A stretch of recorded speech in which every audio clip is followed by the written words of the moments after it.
Right, it's been quite the day, right, at the Madlanga Commission. Although she hasn't faced much questioning, it does set the scene for what the head of IDAC, Andrea Johnson, is likely to face, especially when you think about some of what came out today. So as we look at this particular, interesting witness that is before the Madlanga Commission right now, let's bring you some perspective. She was appointed in March 2022 by President Cyril Ramaphosa. She's an experienced prosecutor because she is somebody who comes with management skills that spans around 26 years as far as her work within the National Prosecuting Authority is concerned. She's held roles, for example, in the Scorpions, organized crime, and also has been shortlisted. You'd remember her interview, quite an interesting one, when she was vying for the position of NDPP at the time. This was in 2025, and we know this is the time when Shamila Batoyi was then, made the head of the NPA.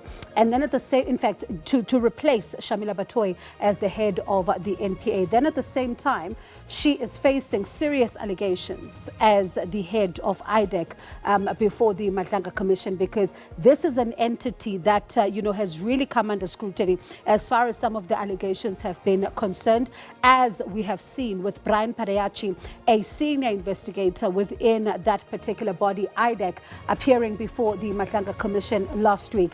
And when you look at some of what has come out personally against Advocate Andrea Johnson, she's accused of leaking a confidential docket to Major General Feroz Khan. You'd remember this relates to a 2018 assault complaint, which is, of course, containing a statement, J88 audio, and of course that is a recording that was then sent to the Major General. And when you think about the fact that this is quite critical, because she stands accused of having made sure that the Major General is able then to tailor his evidence as far as it is concerned when you think about this particular matter.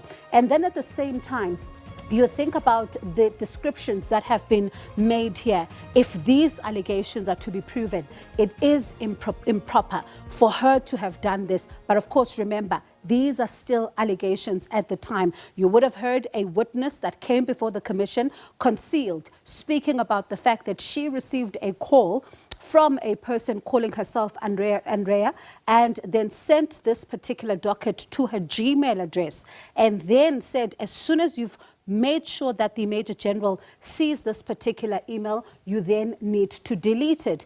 And she says that is what piqued her interest, because she wondered, why is she then supposed to delete this particular email?